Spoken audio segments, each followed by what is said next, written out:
Good morning. पिछले lecture में हमने एक्सरसाइज 6 ऑलमोस्ट कंप्लीट हो गई है। नाउ लास्ट 2 और 3 sums are remaining. At present we are at question number 11। मैंने आपको ग्राफ ड्रॉ करने के लिए बोला था, और हो सके तो 3 और 4 equations are given and draw this graph in the graph paper if possible, otherwise draw in a natural paper, means आपका जो हमारे पास जो पेपर होता है उसमें आपको ड्रॉ करना है ग्राफ। लेकिन ग्राफ पेपर में अगर आपने ड्रॉ किया तो ही आपको समझ आएगा कि भाई इसका इनसाइड वाला पार्ट, इसका आउटसाइड वाला पार्ट वो डिसाइड कैसे होता है। तो वो ओरिजिन से डिसाइड होता है, जो मैंने पूरा सिखाया हुआ है। अब जो क्वेश्चन है वो क्वेश्चन है, ए solution is to be kept between 68 Fahrenheit and 77 Fahrenheit. So it is given that इसमें बोला गया है कि एक सॉल्यूशन है, वो सॉल्यूशन का जो टेम्परेचर है वो 68 डिग्री फ़ारेनहीट से ज़्यादा होना चाहिए, 68 से ज़्यादा होना चाहिए और 77 से कम होना चाहिए। उसका जो डिग्री फ़ारेनहीट है वो 77 से कम होना चाहिए।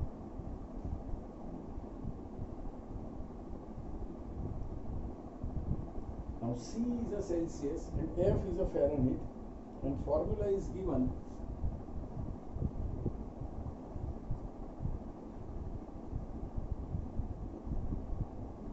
that F is equal to 9C by 5 plus 30। अभी आपका हमारा जो वक्त चल रहा है वो कोरोना का वक्त चल रहा है। इसमें आपने देखा होगा कि आप कई जगह पे शॉप में शॉपिंग करने कुछ लेने गए कोई जगह पे, तो वहाँ पे वो गन से यहाँ से टेम्परेचर वो लोग चेक करते हैं। दैट टेम्परेचर इन 2 मोड, कई गन में टेम्परेचर फ़ारेनहीट में होता है और कई गन में टेम्परेचर सेल्सियस में होता है। अगर सेल्सियस में टेम्परेचर है तो वो आपको चेक करेगा और स्क्रीन पे देखेगा कि भाई 36 डिग्री है, 37 डिग्री है, इट्स ओके। लेकिन अगर वो फ़ारेनहीट में वो गन है वो फ़ारेनहीट में, तो आपका टेम्परेचर 96, 97, 98 के अराउंड होना चाहिए। It is a permissible. अगर आपका टेम्परेचर 99 या 100 हो गया, it means it is a fever, आपको थोड़ा बहुत फीवर है। तो conversion of Celsius and Fahrenheit का ये फॉर्मूला है। अब ये फॉर्मूला फ़ारेनहीट 68 और 77 के बीच होना चाहिए। तो ये इक्वेशन नंबर 1 है। तो from equation number 1 68 degree is less than, Fahrenheit की जगह पे हम रख लेंगे 9C by 5 plus 32 less than 77 degree, ये हमने रख दिया। अब हमको C चाहिए। F की रेंज ली हुई है, F की वैल्यू 68 से ज़्यादा और 77 से कम होनी चाहिए। तो द क्वेश्चन इज C की वैल्यू कहाँ होनी चाहिए। तो सबसे पहले C की वैल्यू के लिए वो which implies 68 minus 32 less than 9C by 5 less than 77 minus 32. Subtract 32 in all the terms. तो 32 सब में से हम सब्ट्रैक्ट करेंगे। तो सेंटर है 9C by 5 plus 32 minus 32, it gives you 0। वो कट हो जाएगा, मैंने लिखा ही नहीं यहाँ पे। अब ये हो जाएगा 36, ये आया 9C by 5 और ये आ जाएगा 45। अब जाके C चाहिए तो 9 और 5 में निकालना पड़ेगा। तो मल्टीप्लाई एवरी टर्म बाय 5, लेकिन 5 से मल्टीप्लाई करोगे तो बहुत बड़ा नंबर आ जाएगा। उससे अच्छा ये 9 से डिवाइड करो। 36 by 9 C by 5 divide every term by 9, then it is 4, it C/5 equal to नहीं है, और ये now we are interested in the value of C, तो 5 से मल्टीप्लाई करो तो 20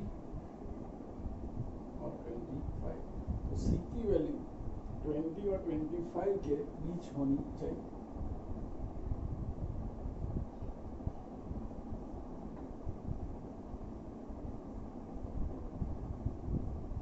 तो C की वैल्यू कौन से इंटरवल में होनी चाहिए, वो आया।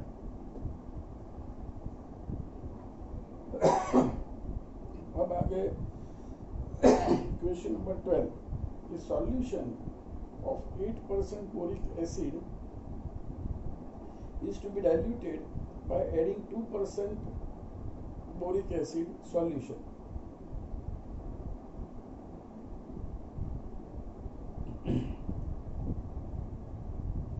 The resulting mixture is to be more than 4% but less than 6% of boric acid.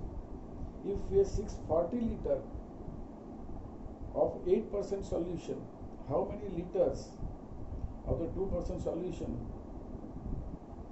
will have to be added? अब ये सम आपका जो पूछा गया है वो बोरिक एसिड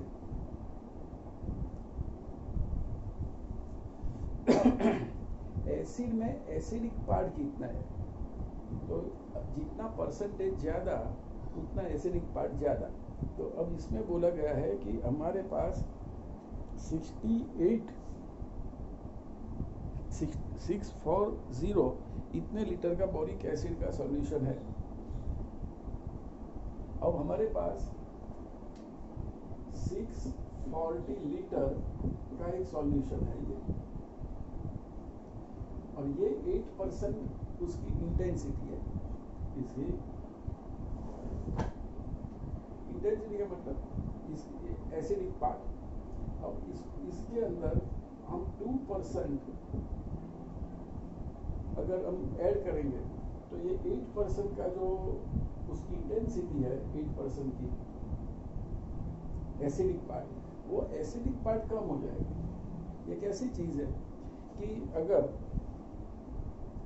आपने एक ग्लास है, एक ग्लास के अंदर पानी लिया, पानी के अंदर आपने 5 चम्मच नमक डाला और पूरा डिजोल्व कर दिया, तो आपका पानी नमक वाला पानी हो गया। इसमें कितनी चम्मच डाली हुई है, 8 चम्मच। अब मैंने दूसरा ग्लास लिया, अब दूसरा ग्लास में पानी लिया, उसके अंदर मैंने 2 चम्मच नमक डाली और उसको डिजोल्व कर दिया। अब मैं क्या करूँगा कि जो पहला ग्लास था जिसके अंदर मैंने 8 चम्मच नमक डाला हुआ है और डिजोल्व किया हुआ है, उसके अंदर सॉल्ट ज़्यादा ही है, और जो दूसरा ग्लास है जिसके अंदर 2 चम्मच नमक डाला हुआ है उसमें सॉल्ट कम डाला हुआ है, तो वो पानी सॉल्टी कम होगा। अगर वो दूसरा ग्लास वाला थोड़ा पानी ये ग्लास में मैं ऐड करूं तो क्या होगा, तो जो 8 चम्मच वाला जो पानी है, राइट, जो एक ग्लास में 8 चम्मच वाला जो पानी, उसके अंदर 2 चम्मच वाला पानी वाला ग्लास में से थोड़ा पानी अंदर में ऐड करूं तो उसकी जो इंटेंसिटी है, उसकी जो नमक की वजह से उसका जो सॉल्टीनेस है उसकी, वो सॉल्टीनेस कम हो जाएगी।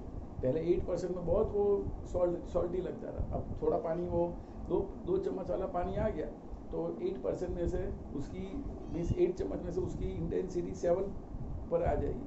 और पानी ऐड करो, अगर पानी जितना ऐड करते जाओगे उतनी उसकी इतनी सॉल्टनेस कम हो जाएगी, ऐसा समझ। तो 640 लीटर 8% का तो ऑलरेडी सॉल्यूशन है हमारे पास, और 2% वाला सॉल्यूशन हम इसके अंदर ऐड करेंगे।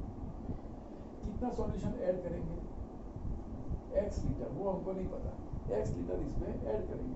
अगर इसमें ऐड कर देंगे तो ये नया सॉल्यूशन बनेगा, और उसकी जो जिसको हम तीव्रता बोलते हैं एसिडिक वैल्यू, उसकी एसिडिक वैल्यू जो 8% है, वो 8% में 2% वाला अगर लिक्विड ऐड किया जाए तो उसकी एसिडिक वैल्यू कम हो जाएगी। अब कम होते होते कितनी होनी चाहिए, तो it is more then 4% but less than 6% होनी चाहिए, ऐसा समझ। तो आपको सब समझ में आ गया। पहला मैंने एक एग्जांपल दिया, एक ग्लास, वो ग्लास ये रहा 640 लीटर वाला ग्लास, उसके अंदर 8 चम्मच मैंने क्या डाला हुआ है, नमक, इसमें 8% उसकी इंटेंसिटी है, एसिडिक वैल्यू है। दूसरा ग्लास है यहाँ पे, उसके अंदर थोड़ा बहुत पानी है, इसके अंदर मैंने 2 चम्मच नमक डाल दिया, तो 2% वाला पानी हो गया, ऐसा समझो खाली।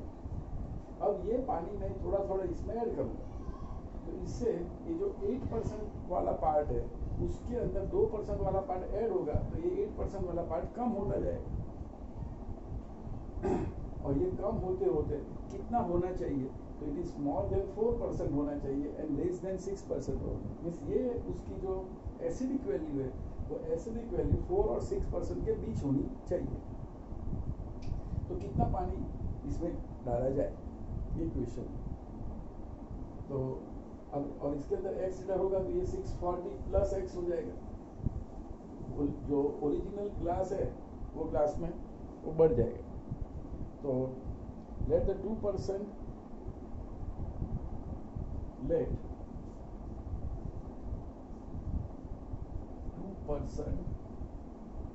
boric acid solution be x litre.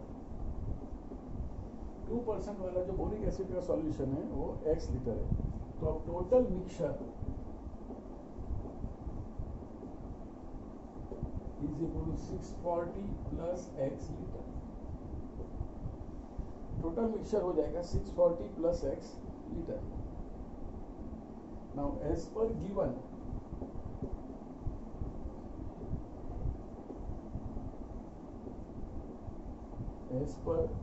Given condition,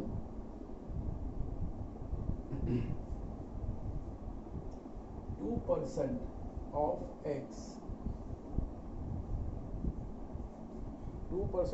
x उसके अंदर ऐड हो जाएगा 8% ऑफ 640 लीटर,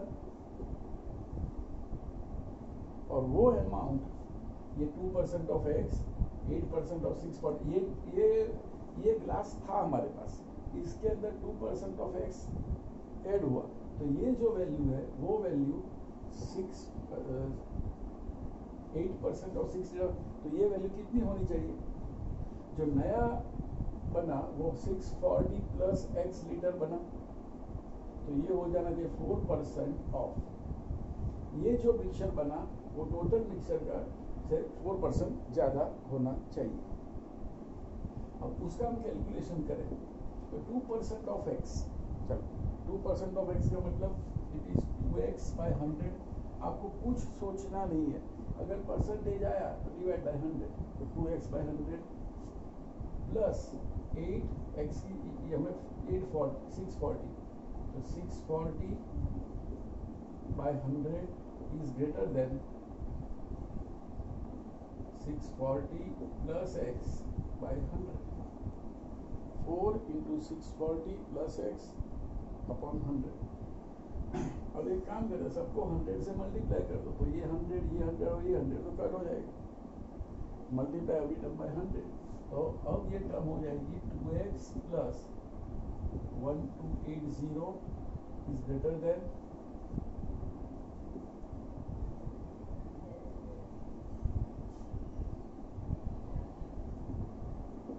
ऐसे हो जाएगी। ओपन दिस ब्रैकेट, 64 into 4 256, तो अब हो जाएगा 2x माइनस 4x, तो 2x is greater then 25,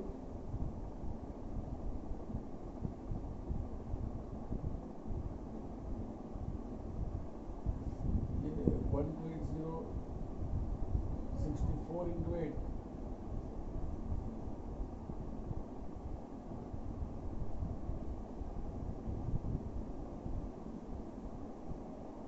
eight 4 32, 2 3 reminder 86,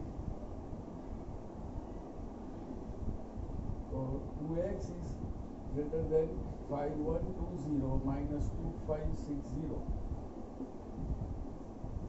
So x is more than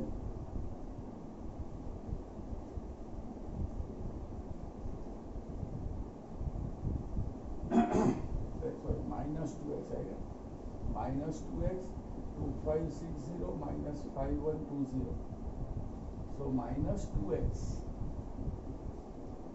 is more than 60, तो 404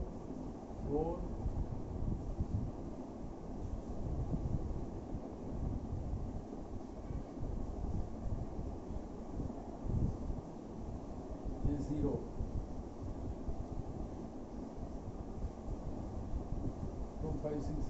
2560 into 2, so 512.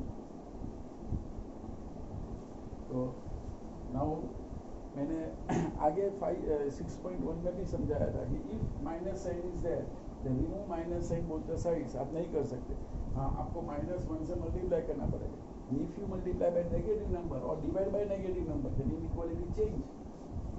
सो इसको -2 से डिवाइड करो और इसको भी -2 से डिवाइड करो. अगर माइनस साइन से डिवाइड करोगे तो इनइक्वालिटी चेंज हो जाएगी. सो x is less than 2560 upon -2 से डिवाइड करने से साइन चेंज होगा. ऐसे minus minus 2 cut minus minus और यहाँ से हमको मिलेगा एक हमारा आंसर कि x is less than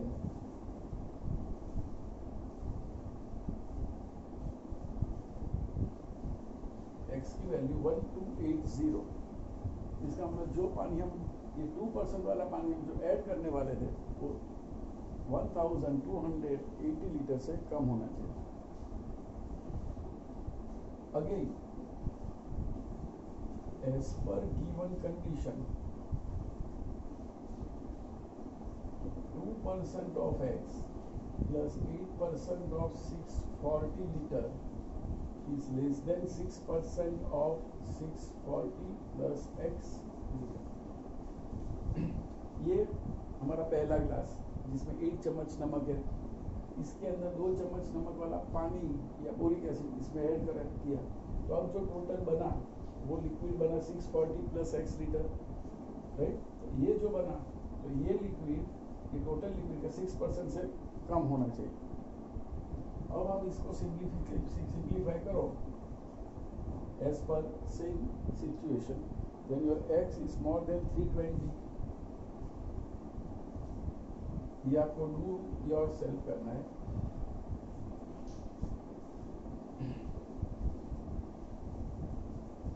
इसका मतलब ये आया कि answer is x is more than 320 and x is less than 1280. तो आपको सब समझ में आ गया होगा. आपको पूरा सब समझ में आ गया. फिर से समझा दूं सब. ये सब में एक ग्लास समझो या एक जैसा पीप आता है बड़ा वो समझो जिसके अंदर 640 लीटर सॉल्यूशन ऑलरेडी है जिसकी इंटेंसिटी है एसिडिक वैल्यू है 8% ऑफ बोरिक एसिड. ये बोरिक एसिड नाम दिया हुआ एसिड ये है कुछ हमारे पास. और हमारे पास एक दूसरा पीप है जिसके अंदर बोरिक एसिड ही है लेकिन वो बोरिक एसिड 2% इंटेंसिटी वाला है. राइट. अब हम उसमें से ये 640 वाले में अगर बोरिक एसिड डाल दे तो ये 8% की जो इंटेंसिटी है उसकी एसिडिक वैल्यू वो कम हो जाएगी. क्योंकि 8% के अंदर अगर आप 2% वाला पार्ट डालोगे तो नेचुरली वो कम हो जाएगी. तो कम कितनी लेकिन तो क्वेश्चन है कि आप 2% वाला कितना बोरिक एसिड डालोगे तो आपकी जो एसिडिक वैल्यू है वो 6% से कम और 4% से ज़्यादा हो. तो 2% boric acid solution is x litre. ये कितना है वो हमको बता दिया. दूसरा वाला भी था उसमें टोटल मिक्सचर हमारा हो जाएगा 640 plus x. Now in given condition ये है कि 2% ऑफ x जिसमें 640 लीटर में 8% वाला ऐड किया तो टोटल बना 640 प्लस x. तो ये जो सॉल्यूशन बना वो 4% से ज़्यादा होना चाहिए, उसके ऊपर से x मिला और 6% से कम होना चाहिए। तो आपको ये पूरा सब समझ में आ गया। मीन्स ये हुआ ये कि एक अभी मैंने आगे भी समझाया कि ये ग्लास 1 चम्मच नमक, वो ग्लास ऐसे ही है जिसमें पानी भरा हुआ है, नमक डिजोल्व कर दिया, पानी सॉल्टी हो गया। दूसरा ग्लास 2 चम्मच नमक, 2% का 2 चम्मच लिया मैंने, डिजोल्व कर दिया। अब वो 2 चम्मच वाला जो पानी है, नमक वाला पानी, वो एक ग्लास में अगर मैं डालूं तो क्या होगा, 8% वाला जो ग्लास है जिसमें 8 चम्मच नमक डाली हुई है वो ग्लास, उसकी जो सॉल्टनेस है, सॉल्टी वैल्यू है, वो सॉल्टी वैल्यू कम हो जाएगी। 8% से कम हो गए 7.5, 7, 6.5, 6 ऐसे हो जाएगी।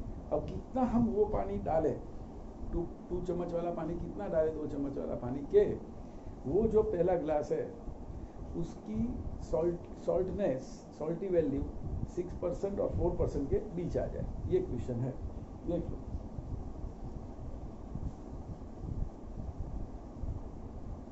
सेकंड का सॉल्यूशन मैंने नहीं करवाया, वो आपको खुद करना है।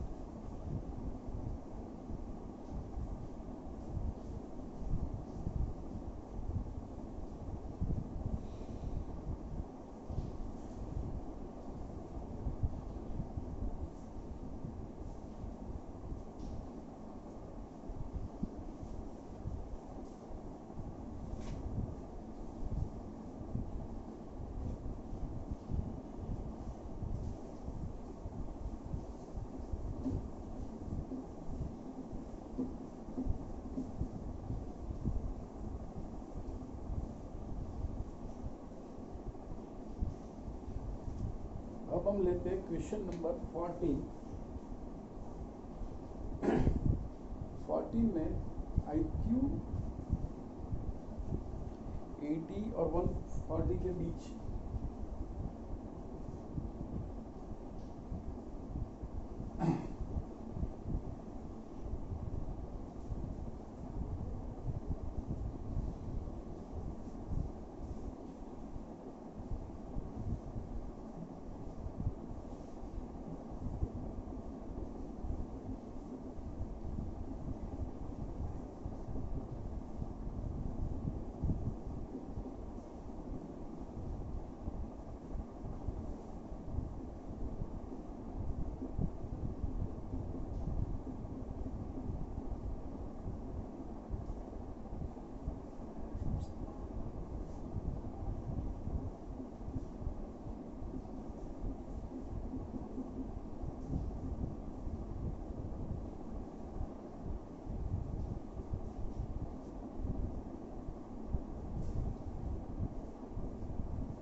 ये सम है IQ of a person is given by, ये IQ की फॉर्मूला है।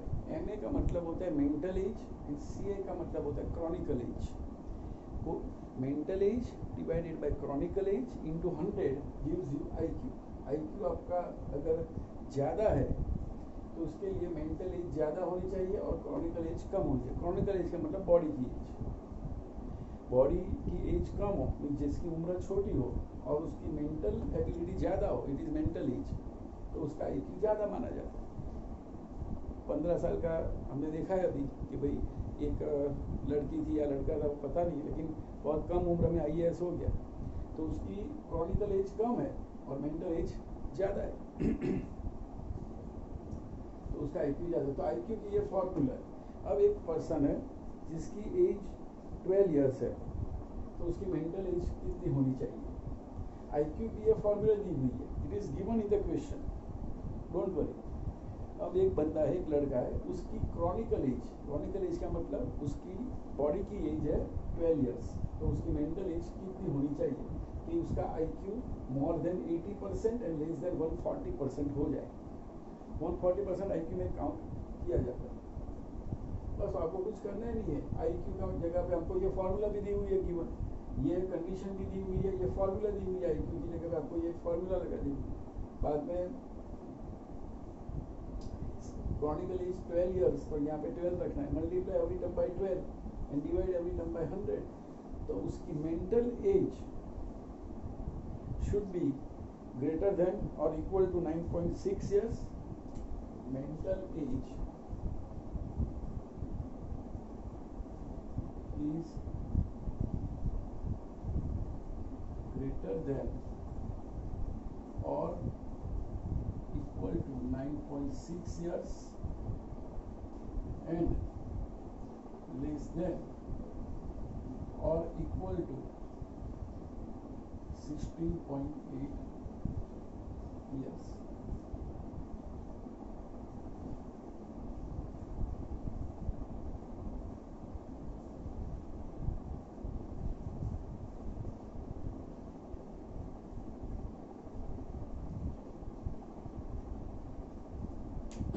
तो इसके ऊपर से ये एक फॉर्मूला है, इसके ऊपर से आपकी मेंटल एज वो काम, ये किसके लिए इम्पोर्टेंट है, तो ये साइकोलॉजिस्ट, मनोचिकित्सक जिसको बोलते हैं साइकोलॉजिस्ट, इसके लिए ये इम्पोर्टेंट है।